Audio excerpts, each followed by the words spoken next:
Hello everyone, my name is Deep Mathur. आज हम एक मैथमेटिक्स का न्यू चैप्टर स्टार्ट करने वाले हैं जिसका नाम है रिमन इंटीग्रल।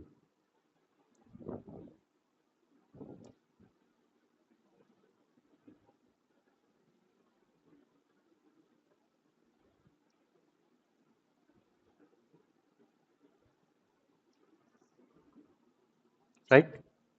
तो ये जो रिमन इंटीग्रल है इसको पढ़ने से पहले, इसके डेफिनेशन में जाने से पहले हमें थोड़ा इसका हिस्ट्री जानने की ज़रूरत है। हिस्ट्री क्यों जानने की ज़रूरत है?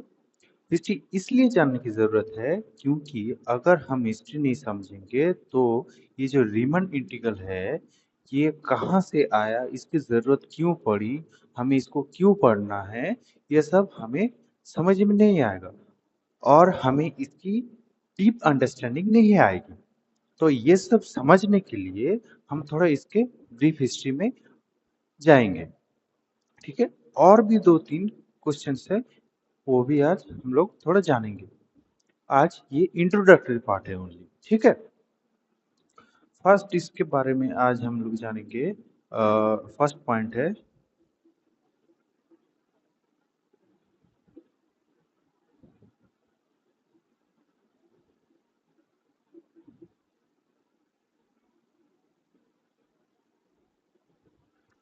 History of Riemann integral. History of Riemann integral में हमें पढ़ना ये है या फिर समझना ये है कि ये रीमन इंटीग्रल आया क्यों या फिर जरूरत क्यों पड़ी। तो फिर इसे जानने के लिए हमें जाना पड़ेगा हिस्ट्री में, आज के 21वीं सदी से 400 साल पीछे, यानी 17th सेंचुरी, जब हमारे जो सर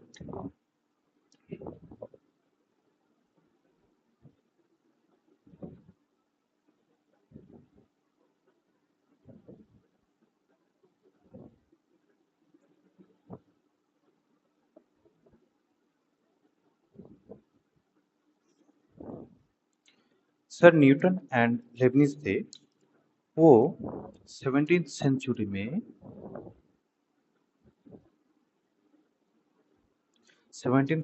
में इंटीग्रल कैलकुलस सॉरी कैलकुलस तब डेवलप कर रहे थे, या फिर तैयार कर रहे थे, जिससे कि वो मेनली न्यूटन सर अपनी जो फिजिक्स के इक्वेशंस हैं या फिर जो उनके स्टेटमेंट्स है उनका मैथमेटिकल प्रूफ दे पाए या फिर मैथमेटिकली सेटिस्फाई कर पाए उनके इक्वेशंस की, like S equal to U T plus half A T square. ये कहाँ से आया? ये वही D two V by D sorry D two S by D T square equal to A. यहाँ पर ए क्या है?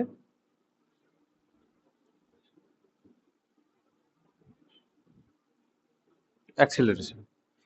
ये इसको ही इंटीग्रेट करने के बाद ये सारे इक्वेशंस या फिर बहुत सारे इक्वेशंस का यूज करने के बाद इन सारे जो इक्वेशंस का प्रूफ है वो उन्होंने लाया, क्योंकि इन सब को डिराइव करने के लिए और भी हैं, लेकिन इन सब को डिराइव करने के लिए सर ने क्या किया, पूरा कैलकुलस ही इन्वेंट कर दिया।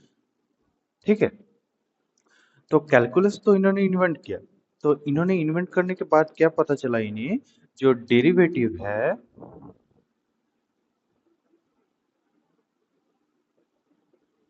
या फिर मैं बोल दूं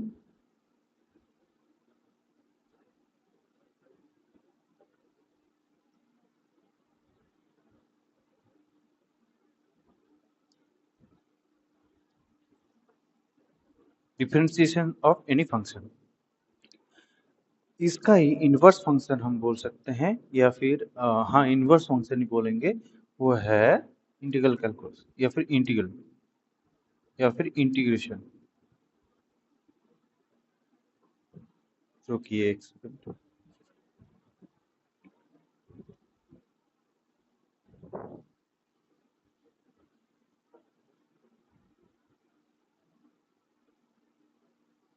इंटीग्रल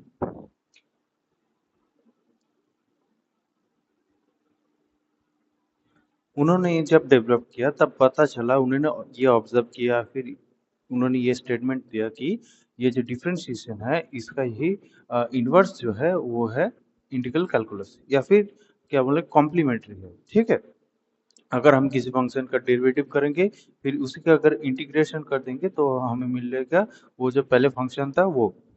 तो उन्हें ये पता चल गया कि डेरिवेटिव का ही मतलब ऐसे बोल सकते हैं एंटी डेरिवेटिव की तरह वो लोग ट्रीट कर रहे थे। ठीक है, इंटीग्रल इंटीग्रल को। तो ये जो न्यूटन सर और लेबनिज सर थे, इन्होंने जब कैलकुलस डेवलप किया तो कैलकुलस डेवलप करने के बाद इनके सारे इक्वेशंस तो सॉल्व हो गए, सारे इक्वेशंस के प्रूफ तो आ गए, लेकिन इन्होंने जब इंटीग्रल कैलकुलस इन्वेंट किया, लेकिन इन्वेंट तो किया लेकिन इनमें इसमें एक बहुत बड़ा बट है। वो बट क्या है कि जो सर न्यूटन ने जो हमें इंटीग्रल कैलकुलस का डेफिनेशन दिया था, मैं डिफरेंशियल कैलकुलस का यहाँ पर नहीं बात कर रहा हूँ, मैं बात कर रहा हूँ इंटीग्रल कैलकुलस का।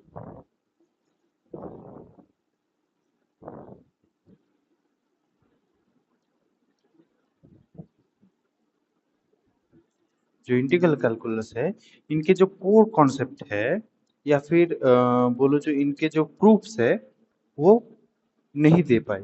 जैसे कि बहुत सारे क्रिटिकल केसेस हैं कि अगर कोई नंबर लाइन है उसमें अगर दो इंटरवल है, दो इंटरवल के बीच में अगर कोई फंक्शन है, अगर उसमें कोई डिसकंटिन्यूटी है, तो उस डिसकंटिन्यूटी के रहते हुए भी हम क्या उस फंक्शन को इंटीग्रेट कर पाएंगे? ये पहला सवाल था। वो उनके थ्योरम से प्रूव या फिर उनकी थ्योरी से प्रूफ नहीं हो पाया था। या फिर अगर कोई फंक्शन है, मान लीजिए ये फंक्शन है, तो जो फंक्शन है वो क्या ऑलवेज इंटीग्रेबल होगा? ये सारे सवाल उनके जो थ्योरी थे वो नहीं दे पाए। फिर क्या किया, हमारे और एक मैथमेटिशियन थे सर,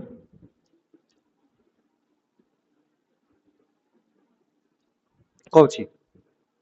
ये इनका आप फुल नेम या फिर इनकी हिस्ट्री भी पढ़ सकते हैं, लेकिन ये जो सर कौची थे इन्होंने भी फर्स्ट अटेम्प्ट किया कि जो इंटीग्रल कैलकुलस है उसको उसका जो डेफिनेशन है वो रेगुलरली दे पाए, या फिर रेगुलरली मतलब स्ट्रिक्टली या फिर टाइटली डेफिनेशन दे पाए कि अगर ये होगा तो इसका इंटीग्रल ये होगा।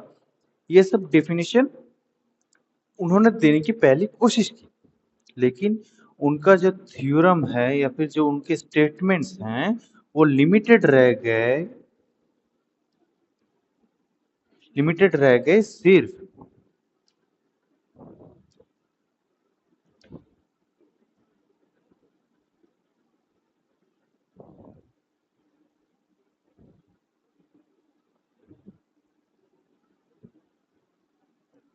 सिर्फ कॉन्टिन्यूस फंक्शन के लिए।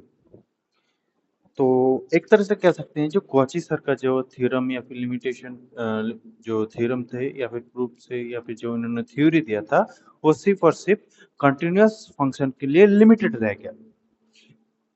इसकी वजह से सॉरी इसके बाद कोई डेफिनेशन नहीं दे पाया था। फिर हमारे चैप्टर के मेन हीरो की एंट्री होती है जिसका नाम है सर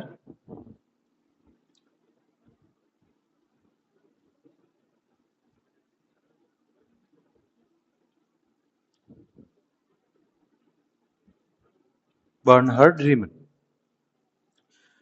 जिन्होंने हमारा जो इंटीग्रल है उनका उसका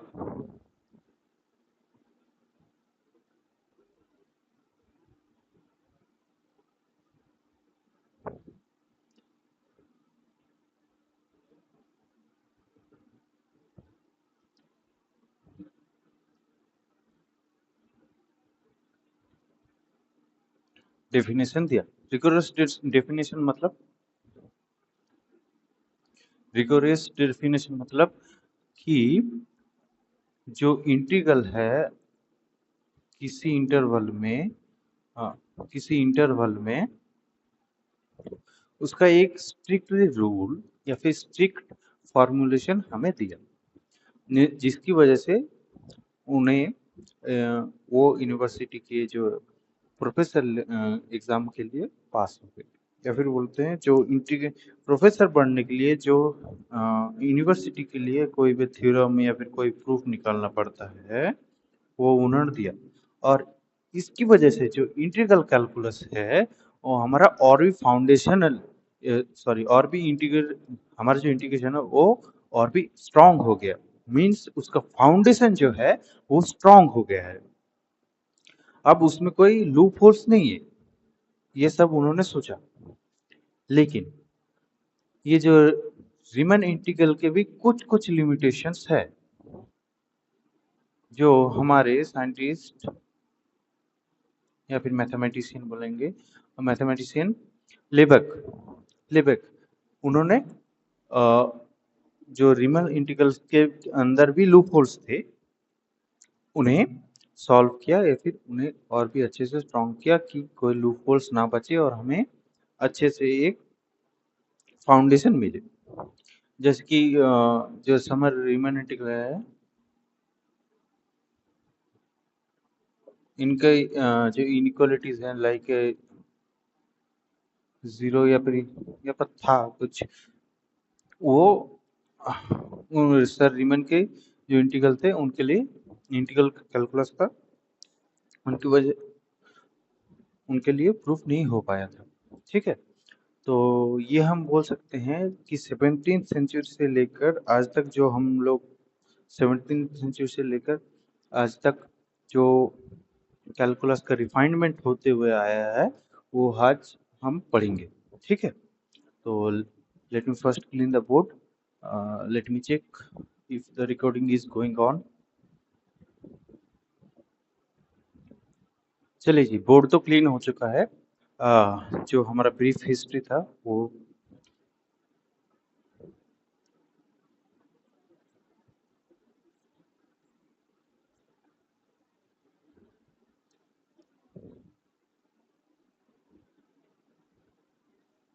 वो हमारा डन हो चुका है। ठीक है, अब हम जानेंगे कि जो ये जो रीमन इंटीग्रल है इसका यूसेज क्या है वो आज हम जानेंगे।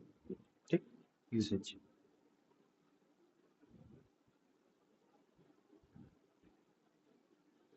ठीक है, यूसेज। तो यूसेज में क्या क्या आ जाएगा, यूसेज में आ जाएगा जो एरिया अंडर द कर्व है, या फिर अगर किसी जो कार का स्पीड है वो स्पीडोमीटर में कैसे आ रहा है, ये सब इंटीग्रल कैलकुलस का अंदर है।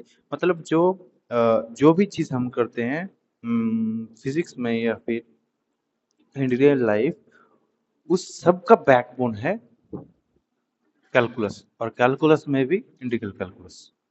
राइट, इसमें यूसेज बहुत सारे थे फिजिक्स में, जैसे कि वेरी वेरिएबल फोर्स को कैलकुलेट करना फिजिक्स में, जैसे कि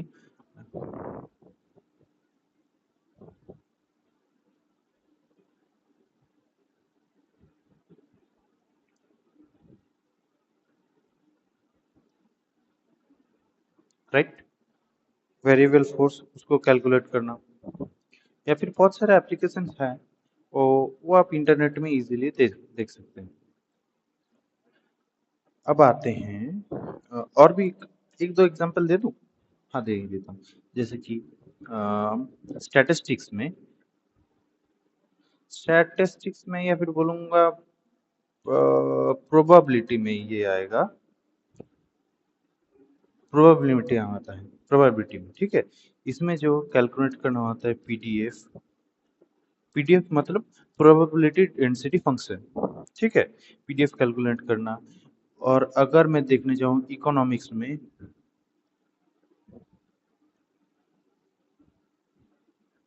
इकोनॉमिक्स, ये तो इकोनॉमिक्स में पूरा पूरी बोल ही सकता हूँ कि ये जो पूरा पूरी क्या है, स्टैटिस्टिक्स, स्टैट है भी स्टैटिस्टिक्स। ठीक है, ये जो सारे इसके यूजेस। अब हम जानेंगे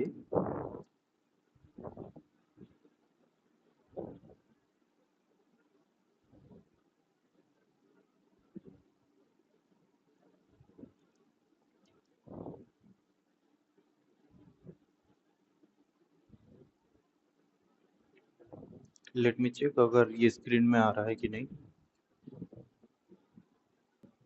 चलिए चलिए, रिकॉर्डिंग हो रहा है, सही है। तो ये तो चला गया यूसेज। अब हम जानेंगे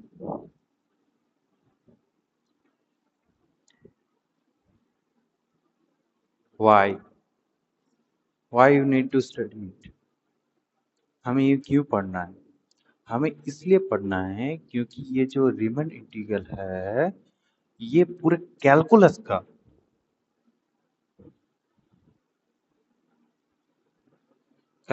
क्या है? बैकबोन। पूरे कैलकुलस का ये बैकबोन है। ये जो पूरा अकेले पूरे कैलकुलस के लेके खड़ा है, इसलिए हमें ये पढ़ना है, राइट। और भी जैसे है, और एक कारण मैं बोल सकता हूँ कि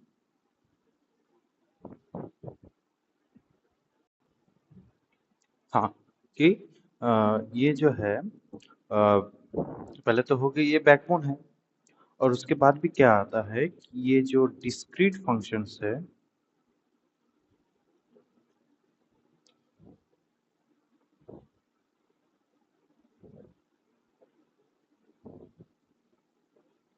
discrete functions and continuous functions जो हैं, उनके बीच में ये क्या फॉर्म करता है? एक ब्रिज फॉर्म करता है।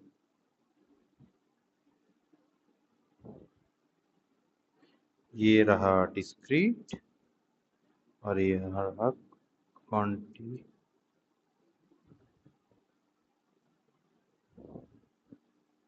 कंटिन्यूस। ये जो डिस्क्रीट और कंटिन्यूस है, उसके बीच में ये एक ब्रिज फॉर्म करता है, राइट। तो ये रहे सेकंड रीजन। और एक रीजन भी आप दे सकते हैं, ये जाता है यूनिवर्सिटी लेवल पर, ठीक है।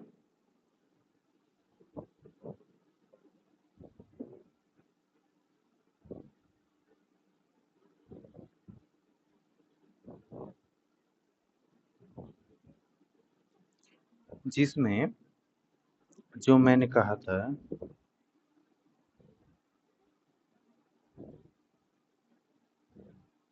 सर सर लिबेक का ये इनिशियल स्टेज बोल सकते हैं। जो रीमन है वो इनिशियल स्टेज है, और रीमन सर का भी जो एडवांस वर्जन है,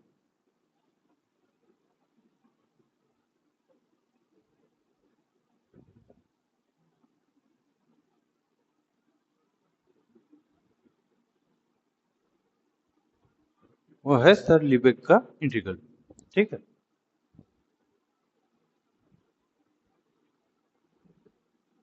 राइट।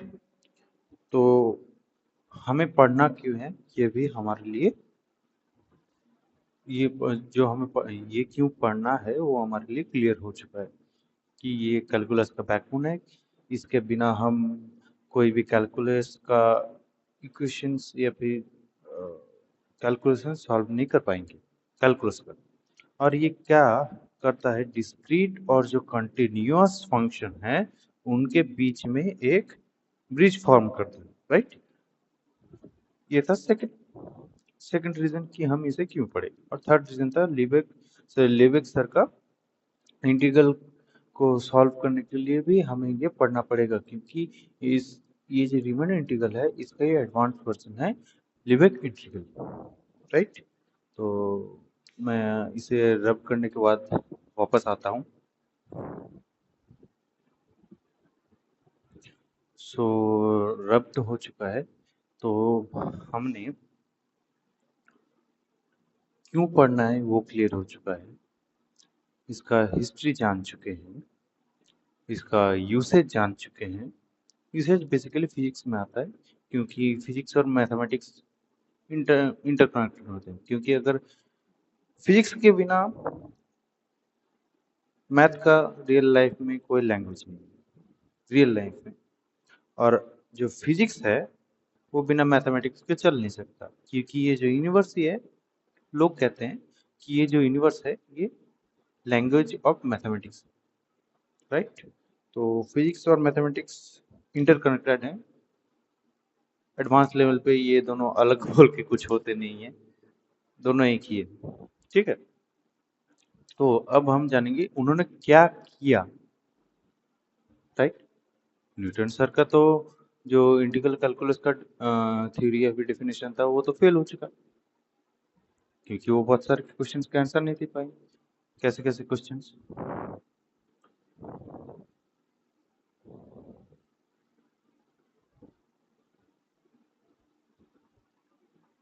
उसके पहले चलो जान लेते हैं कि जो उन्होंने क्या किया था, ठीक है। अगर कोई फंक्शन है,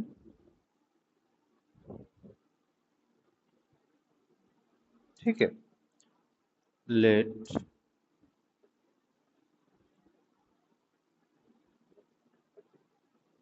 एक्स स्क्वायर का ग्राफ ले लेते हैं, ठीक। कैसा होगा? पैराबोला होगा, राइट।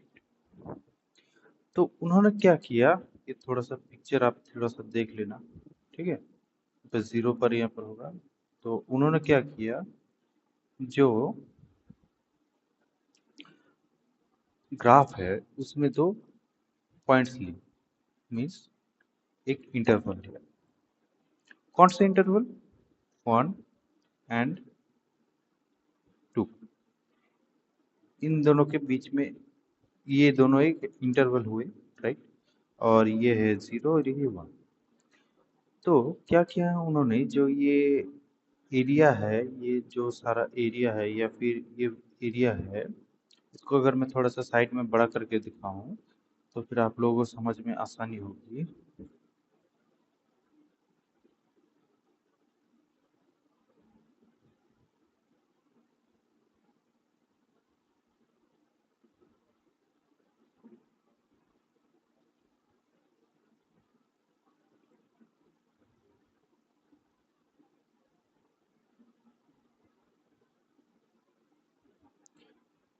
मान लीजिए ये है 0, ये है 1, राइट। तो सर रीमन ने क्या किया, अगर मैं और भी थोड़ा सा अच्छे से दिखाना चाहूँ,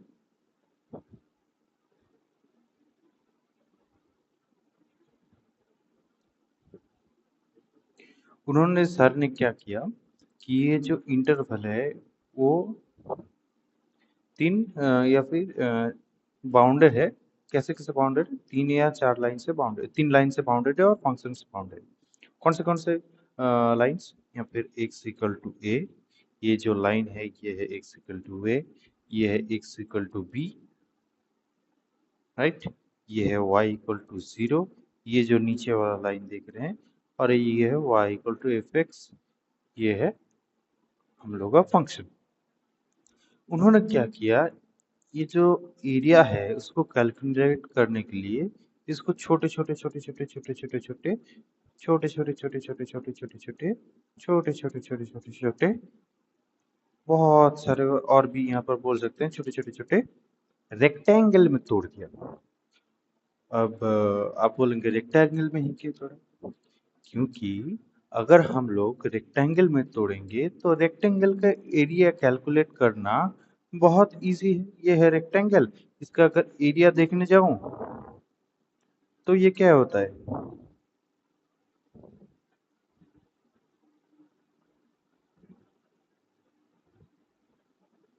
लेंथ इनटू विड्थ, या फिर और भी कह सकते हैं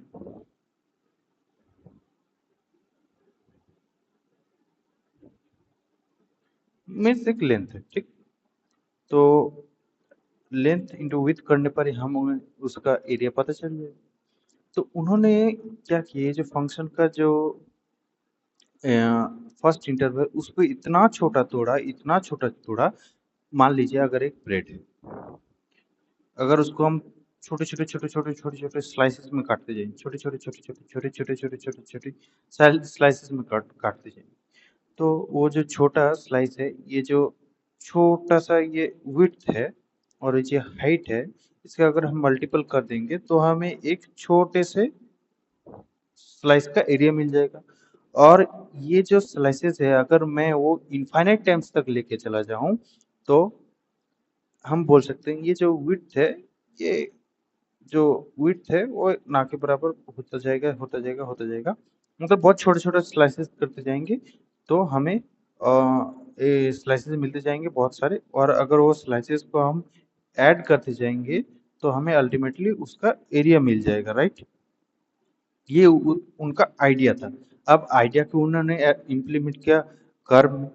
तो कर्व को भी अगर आप छोटे छोटे छोटे छोटे छोटे छोटे हिस्सों में अगर तोड़ते जाएंगे तो फिर ये जो कर्व दिख रहा है आपको, ये जो कर्व दिख रहा है आपको, ये जो कर्व दिख रहा है, ये यहाँ पर एकदम बोल सकते हैं कर्व रहेगा ही नहीं। अगर बहुत सारे छोटे हिस्सों में तोड़ दिया, मतलब इनफाइनाइट टाइम्स तक हमने इसको छोटे हिस्सों में तोड़ दिया, तो फिर क्या हो जाएगा, ये जो लेइंग विड्थ देख रहे हैं, ये जो कर्व देख रहे हैं, सॉरी जो कर्व देख रहे हैं, ये स्ट्रेट लाइन के बराबर हो जाएगा। या फिर ये जो कर्व रहेगा ही, ये किस में कन्वर्ट हो जाएगा, एक लाइन में। तो अगर इतने छोटों में टुकड़ों में हम तोड़ते जाएंगे, उसके बाद क्या होगा, इसका एरिया कैलकुलेट करना हमें बहुत ज्यादा इजी पड़ जाएगा। उन्होंने क्या किया, ये जो एक पॉइंट लिया, उसके रिस्पेक्ट में एक रेक्टेंगल बनाया, राइट। ये जो पॉइंट लिया उसके रिस्पेक्ट में एक रेक्टेंगल में, मैं ये बड़ा दिखा रहा हूँ लेकिन ये बहुत छोटे छोटे होंगे, ठीक है। और एक और एक और एक मान लीजिए यहाँ पर मैंने 40 रेक्टेंगल्स ले ली, राइट। 40 रेक्टेंगल लेने के बाद हमें अप्रोक्सीमेटली मिलता चला जाएगा। और अगर हम इसको और नंबर्स बढ़ा देंगे रेक्टेंगल का इसके अंदर, तो फिर हमें और अप्रोक्सीमेट या फिर बोलेंगे एग्जैक्ट वैल्यू के करीब आता जाएगा। उसकी वजह से हमें इसका जो एरिया है वो मिलता चला जाएगा। मीन्स अगर यहाँ पर एक पॉइंट लिया, उसके रिस्पेक्ट में यहाँ पर ऐसे रेक्टेंगल, यहाँ पर एक पॉइंट लिया, उसके रिस्पेक्ट में यहाँ पर एक रेक्टेंगल, यहाँ पर एक रेक्टेंगल, राइट। रेक्टेंगल लेते गए, अगर ये हम रेक्टेंगल्स के नंबर्स बढ़ा देंगे तो हमें धीरे धीरे धीरे धीरे ये लाइन ही पूरा कर्व ही मिलता चला जाएगा, जिसकी वजह से ये जो कर्व था वो छोटे रेक्टेंगल्स के लिए एक स्ट्रेट लाइन बन जाएगा।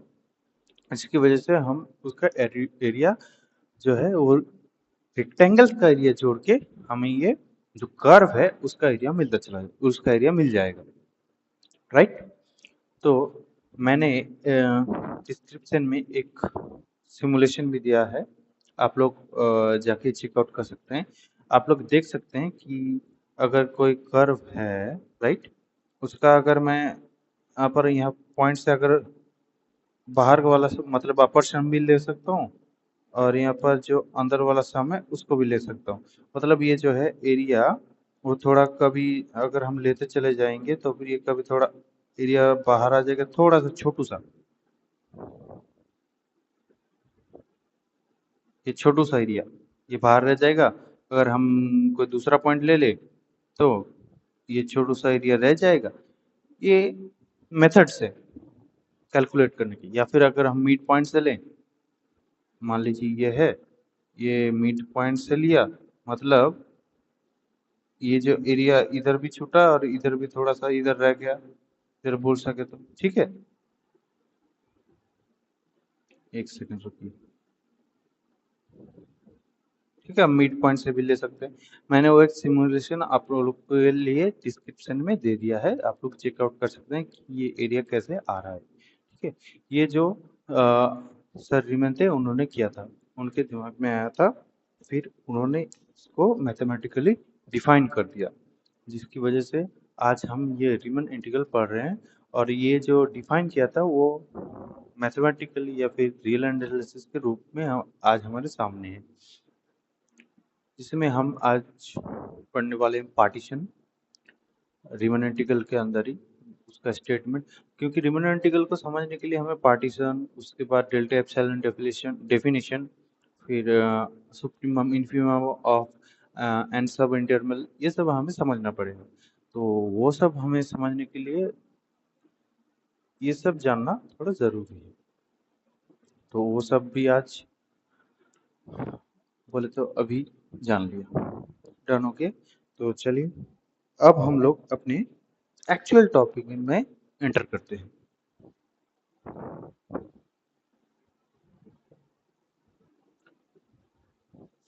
सो रिमन इंटीग्रल में घुसने से पहले हमें कुछ छोटे छोटे पॉइंट्स जानने पड़ेंगे, जैसे कि पार्टीशन या फिर ये पार्टीशन जो है क्या, ये सवाल पहले आता है। तो ये है नंबर लाइन, राइट। यहाँ पर मैंने एक पॉइंट लिया ए, यहाँ पर एक पॉइंट लिया बी। अब ये पार्टीशन में मैंने क्या किया, ये जो ए एंड बी इंटरवल है इसको मैंने छोटे छोटे छोटे छोटे टुकड़ों में तोड़ दिया। टुकड़ों में तोड़ दिया मतलब, इसका मतलब ये है इसको मैंने छोटे छोटे इंटरवल्स में तोड़ दिया।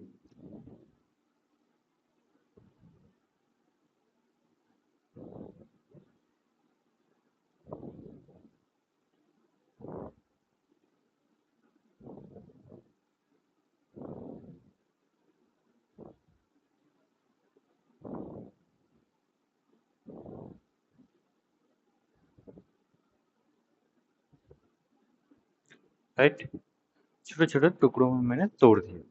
ये फर्स्ट पॉइंट को मैं ये जो ए पॉइंट है इसको मैं पकड़ मान के चलता हूँ x0। फिर उसको बाद एक मैंने पॉइंट लिया x1 x2 dot dot dot dot xr-1 xr and xn-1 xn को मैंने b मान लिया। चलिए यहाँ पर लिख देता हूँ, राइट। छोटे छोटे टुकड़ों में तोड़ दिया। अब तोड़ने के बाद मैं ये बोल सकता हूँ कि ये जो छोटा लेंथ है इसको मैं डेल्टा 1 नाम दे सकता हूँ। ये जो दूसरा छोटा इंटरवल का लेंथ है, ये जो इंटरवल है ये स्मॉल इंटरवल है, सब इंटरवल, ठीक है, सॉरी छोटा इंटरवल है। ये जो बड़ा इंटरवल है इसके सारे छोटे पार्ट से मतलब क्या बोल सकता हूँ, सब इंटरवल है। ये जो सब इंटरवल है इसका मैं लेंथ ले सकता हूँ डेल 2, वैसे ही इसका मैं ले सकता हूँ डेल आर, राइट। ऐसे ही चलता चला जाएगा, जितने भी लेंथ्स मैं लेता चला जाऊंगा उतने सारे मुझे पॉइंट्स के रिस्पेक्टिवली लेंथ्स मिलते रहेंगे। ये जो छोटे छोटे इंटरवल्स है इसका, ठीक है। तो ये जो छोटे छोटे इंटरवल्स है इन्होंने थोड़ा, सॉरी मतलब ये पार्टीशन का डेफिनेशन है। छोटे छोटे इंटरवल्स के तोड़ने तोड़ने के बाद जो हमें लेंथ्स मिलते हैं उनको हम डेल आर नाम देते हैं, और वो जो डेल आर है उनसे मिलके जो हम वो जो इंटरवल का सुप्रीमम या फिर इन्फीमम लेंगे, आता हूँ उसके इसके बाद में सुप्रीमम और इन्फीमम लूंगा तो हमें क्या मिल जाएगा, ये जो पूरा इंटरवल लेंथ का है इसका पार्टीशन, पूरा इंटरवल का पार्टीशन हमें मिल जाएगा, ठीक है। सुप्रीमम इन्फीमम हम इंटीग्रल कैलकुलेट करने के लिए करते हैं, लेकिन हमें सिर्फ समझना है पार्टीशन के है। मतलब ये जो ए बी इंटरवल है इसको हम छोटे छोटे टुकड़ों में तोड़ने के बाद जो सब इंटरवल्स हमें मिलते हैं उनको हम नेम करते हैं और वही क्या होते हैं, पार्टीशन। मैं क्या चाहूँ तो ये जो XR-1 और ये XR है इन दोनों के बीच में भी एक पार्टीशन ले सकता हूँ। ये हम अगले थ्योरम में और या फिर बोलूँ फ्यूचर में जो थ्योरम्स आएंगे उसके ऊपर पढ़ेंगे, राइट। तो मैं इसको रब कर लेता हूँ, फिर इसका जो डिफिनेशन है और मतलब लैंग्वेज में डिफिनेशन है वो हम पढ़ेंगे।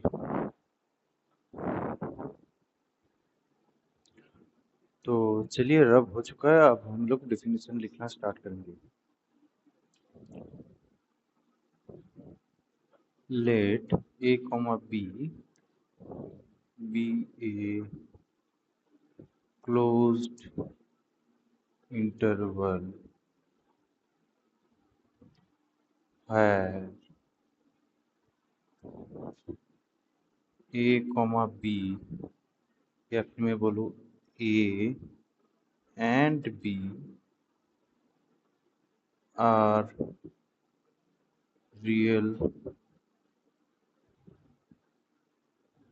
Numbers, real numbers. ठीक है, इसका मतलब क्या है? मतलब क्या है कि ये जो रियल नंबर रियल लाइन है, इसमें ए एंड बी मैंने दो पॉइंट्स लिए, और ये जो है एक क्लोज्ड इंटरवल है, closed interval, not open interval, right?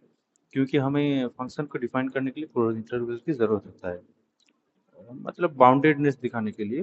ठीक है, तो अभी बाउंडेडनेस तो जरूरत नहीं है, तो हमने क्या किया, ए एंड बी एक क्लोज इंटरवल लिया, उसमें भी हम क्या डिफाइन कर रहे हैं, बता रहे हैं कि ए एंड बी क्या है, रियल नंबर है। उसमें भी एक कंडीशन वो सेटिस्फाई कर रहा है कि ए जो है वो छोटा होगा बी से, राइट? तो ये जो सेटिस्फाई करेगा।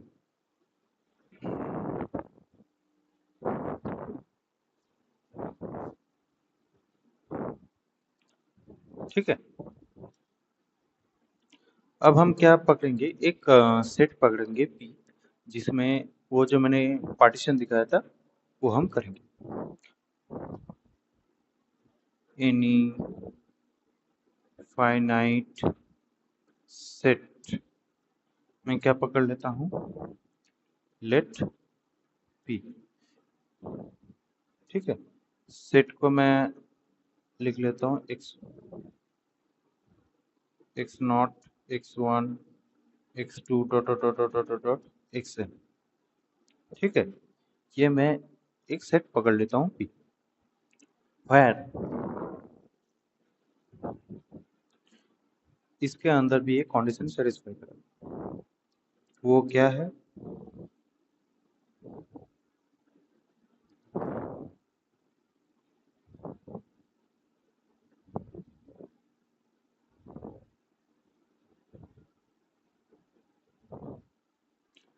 इसका मतलब क्या है कि ये जो कंडीशन सेटिस्फाई कर रहा है, मतलब जो ए एंड बी मैं नंबर लाइन ले रहा हूँ, उसमें भी जो मैं पार्टीशंस ले रहा हूँ, ये जो दो पॉइंट्स हैं ये कभी भी इक्वल नहीं होंगे, ये इंक्रीजिंग ऑर्डर में बढ़ते रहेंगे। मतलब ये जो x1 है इससे बड़ा हो, सॉरी x0 से बड़ा होगा x1, x1 से बड़ा होगा x2, x2 से बड़ा होगा x3, ऐसे करते करते करते चला जाएगा, राइट?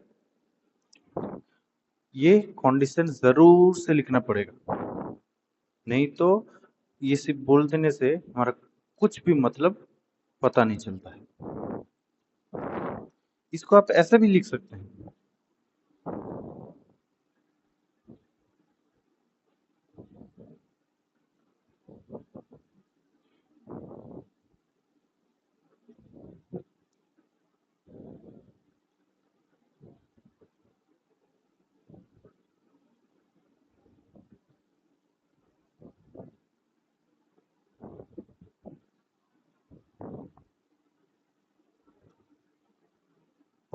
ओहो सॉरी, गलत, थोड़ा झुक जा रहा हूँ।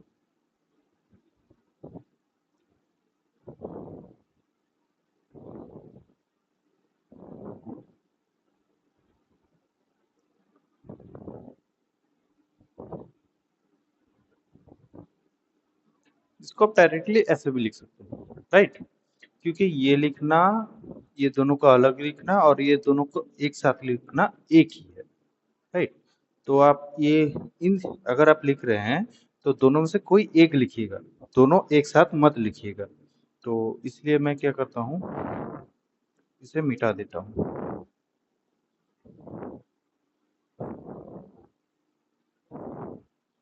ठीक है, ये तो मैंने एक पार्टीशन ले लिया, इसको सॉरी ये एक सेट ले लिया।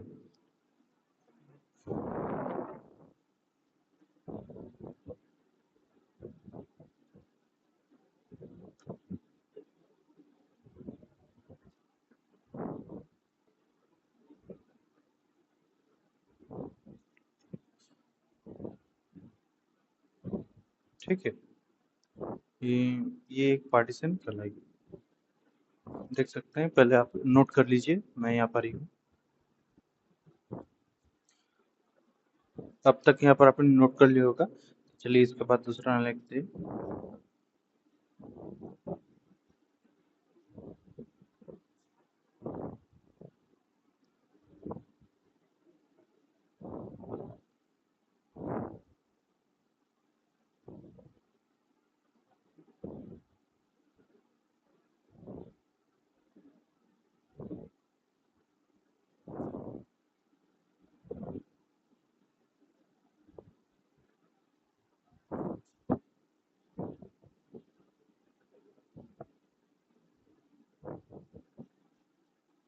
मैंने क्या लिखा, the set P divided into its smaller सब इंटरवल्स। सब इंटरवल्स मैंने यहाँ पर ले लिए, राइट। मतलब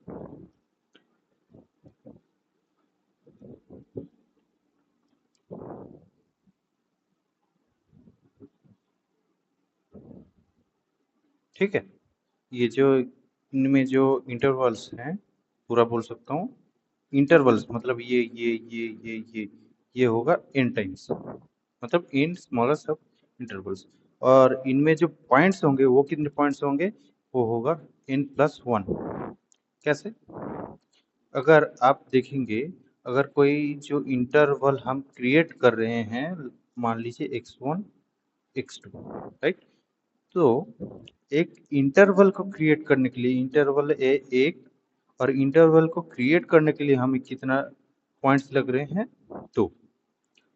इस हिसाब से अगर हम चलें तो ये जो a and b a and b interval है, इसमें हमने n स्मॉलर सब इंटरवल्स लिया। तो सब इंटरवल्स लेने के बाद हमारे पास कितने पॉइंट्स हो रहे हैं वो हम देखेंगे, तो हम बोल सकते हैं वो क्या होगा,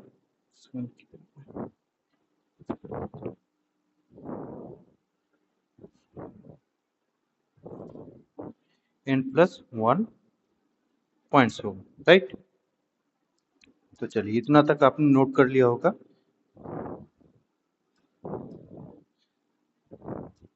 हाँ, क्या था, the set P divided into n smaller सब इंटरवल्स ऑफ xr-1 xr, या फिर सब इंटरवल ऑफ, हाँ ठीक है, ये ठीक है, ऑफ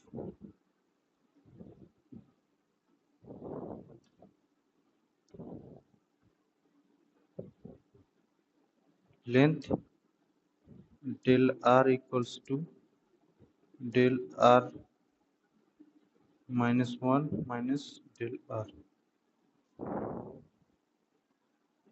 सॉरी, del,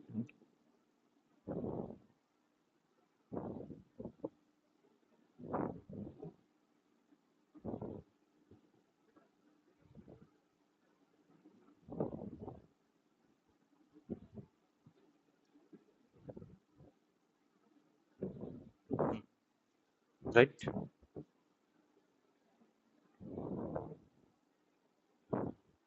तो यहाँ तक, सॉरी यहाँ पर डेल आर नहीं होगा, ये डेल है, इसका लेंथ क्या होगा, XR-XR-, मैं समझा देता हूँ। यहाँ पर जो था इंटरवल ए, यहाँ पर था बी, यहाँ पर हमने लिया था XR-1, यहाँ पर लिया था XR, राइट। तो ये जो डेल आर हमने लिया था, राइट, तो डेल आर यहाँ पर भी दीजिएगा, ठीक। मतलब ये जो एक्स आर है और एक्स आर माइनस 1 है, इसका डिफरेंस जो है, या फिर बोले डिफरेंस करेंगे तभी तो लेंथ मिलेगा ना, तो डिफरेंस जो है वो ये है, राइट। तो यहाँ तक हमारा जो स्टेटमेंट है वो बोल सकते हैं कंप्लीट हो चुका है, लेकिन थोड़ा सा अभी भी बाकी है। और यहाँ पर दे दीजिएगा for r equals to 1 2 3 3 dot dot to n तक, ठीक है, n तक। तो चलिए, यहाँ तक आप लोग नोट कर लीजिए, उसके बाद मैं फिर से आगे बढ़ता हूँ। आप लोगों ने नोट जरूर से कर लिया होगा, तो ठीक है। और यहाँ पर एक चीज़ और उसके नीचे भी लिख के रखना आप लोग कि वो जो मैंने पिक्चर दिखाया था एट फर्स्ट में, ये जो है x1, ये जो है x2 dot dot dot dot XR-1 XR dot dot dot dot xn-1,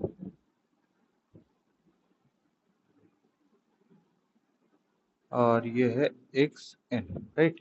यहाँ पर पिक्चर आप ड्रॉ करके रखिएगा ताकि आप लोग को समझने में आसानी हो।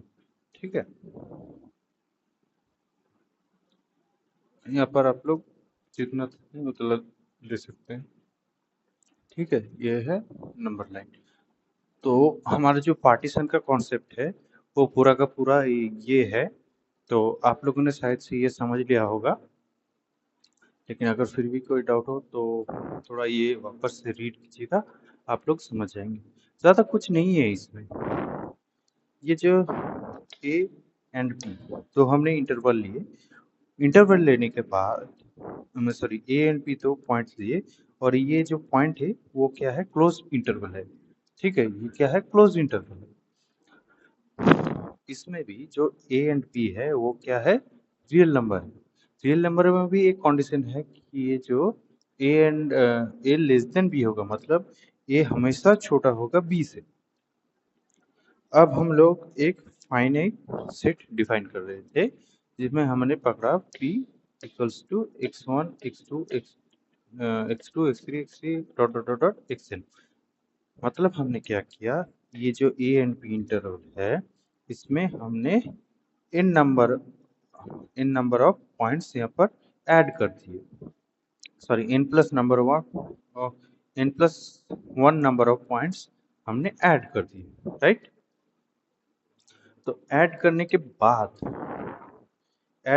बाद हमें क्या दिख रहा है, ये जो इंटरवल है इनका हमें लेंथ भी पता चल रहा है। अगर लेंथ पता चल रहा है मतलब इनमें हम इंटीग्रेशन भी कर सकते हैं बाद में। लेकिन पार्टीशन लेने के बाद हम लोगों को क्या पता चला कि ये इन सब इंटरवल्स में ये जो ये आर है, ठीक है, ये आर है। ये जो इंटरवल्स है हमने मतलब कुछ नहीं है, जो ए एंड बी है उनको हमने इन टुकड़ों में तोड़ दिया। यही है मुद्दा बात। इन टुकड़ों में तोड़ने के बाद हम कोई भी एक वेरिएबल ले रहे हैं डेल, सॉरी वेरिएबल लेंथ नहीं, एक लेंथ ले रहे हैं डेल आर, जो हम किसी भी इंटरवल के मदद से निकाल सकते हैं। अगर हमने यहाँ पर 1 बिठाया तो फिर x1 माइनस x0, मतलब ये जो डेल्टा 1 है इसका लेंथ मिलेगा, और कुछ नहीं है। मतलब पार्टीशन मतलब तोड़ देना। तो आई थिंक आप लोगों को ये समझ में आ चुका होगा। तो ये पूरा नोट डाउन कर लीजिए, उसके बाद हम दूसरा पॉइंट में जाते हैं। तो चलिए, हमारा नेक्स्ट पॉइंट है norm of A partition. Norm का मतलब क्या होता है कि अगर कोई पार्टीशन है,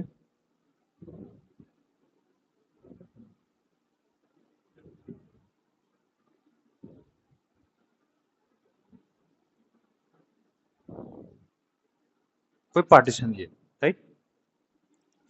पार्टीशन लेने के बाद यहाँ पर जो हमें लेंथ्स मिलेंगे डेल 1, छोटे छोटे लेंथ्स, डेल 2 यहाँ पर कहीं पर आएगा del r minus 1, sorry x r minus 1, यहाँ पर एक्स आर। तो ये लेंथ भी क्या हो जाएगा, डेल आर, राइट। तो ये जो सारे लेंथ्स हमें मिलेंगे, इनका जो इन सारे जो लेंथ में भी जो मैक्सिमम लेंथ होगा उसको हम क्या बोलेंगे, नॉर्म ऑफ ए पार्टीशन। मतलब क्या हुआ, अगर x1, अगर मैंने एक सेट बनाया, मान लीजिए R, जिसमें जिसमें मैंने del 1, del 2, del 3 dot dot dot dot dot del r तक मैंने लेंथ इंक्लूड करके एक सेट बना, लेंथ को लेके एक सेट बनाए। अब ये जो सेट है इसमें भी अगर मैं मैक्स ले लूँ, max of del 1, del 2, del 3 dot dot dot dot del n, मतलब इनमें भी अगर इन जो डेल का सेट है इसमें से जो सबसे बड़ा होगा वो क्या है, मैक्सिमम। जो सबसे बड़ा होगा उसी को हम कहेंगे नॉर्म ऑफ ए पार्टीशन। मतलब अगर मैं नॉर्म लिखना चाहूँ, ये this is the symbol of norm. तो अगर मैं आर का नॉर्म लिखना चाहूँ तो यहाँ पर मान लीजिए डेल 3 सबसे बड़ा हो गया तो हो जाएगा नॉर्म। लेकिन हम इन जनरल लिखेंगे और सिर्फ डेल लेंगे। ठीक है, तो इन जनरल में हम लिखेंगे नॉर्म ऑफ ए पार्टीशन, ये जो होगा वो होगा डेल। तो आप इसे, मैं थोड़ा इसे रब कर लेता हूँ, उसके बाद आपको दिखाता हूँ, स्टेटमेंट लिख के दिखाता हूँ।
राइट, मतलब क्या हुआ कि मैंने एक पार्टीशन लिया पी,